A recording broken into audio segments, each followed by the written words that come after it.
got to win those games against those teams. So you know, it's another one of those things where you just got to go and evaluate, try to figure out what you can do better. I know that me individually, and I know all these guys in the locker room are going to go work their tails off and try not to have this feeling again. Adam, on that, your identity is, you know, you need to determine an identity for the offense because you're a passing team in September, etc. And then you're a running team, then you're kind of somewhere in between. But if you were to say describe the Vikings offense, I don't know how you describe it.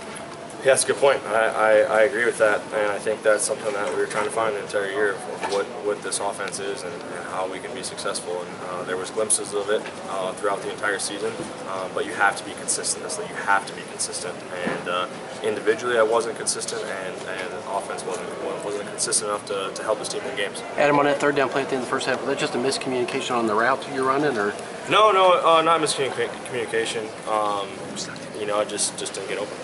And when you say good conversations, that camera picture Kirk kind of on the sideline on the bench, and it looked like he was running routes. Is that what you're talking about today?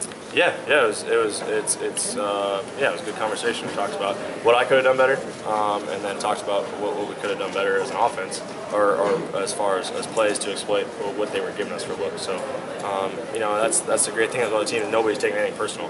I had to run a better route there, and that is what it is. You look pretty animated. Is that just the magnitude of the game?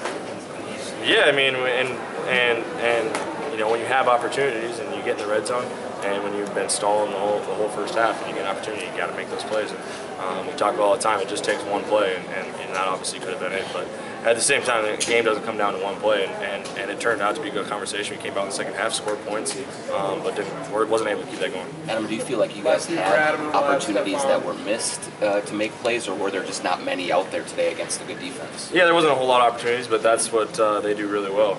They don't let you have a whole lot of opportunities, and their offense controls the ball. They run the ball really well, and they get first downs, and they keep their offense on the field. So as an offense, you don't have a lot of opportunities, especially when you go 3 and out, and have short drives to start the game. It seems like there were a lot of miscommunications this year. What do you think is at the root of that? I would have to go back and look if there's a lot of miscommunication. I don't think that was the case. I think I don't know. I'll have to go look at it. I really don't know. Adam, looking at it now, was it difficult to change coordinators in the middle of the season? It was not. What adjustments did you guys try to make at halftime? Did you change the game plan? We didn't change the game plan. Just talk about the things that they were giving us, and we had those plays up in the second half, and we were able to move the ball down the field. But again, it's all about consistency. You have to do that. You have to continue to move the ball. You have to score points and take pressure off our defense. Thanks, Adam.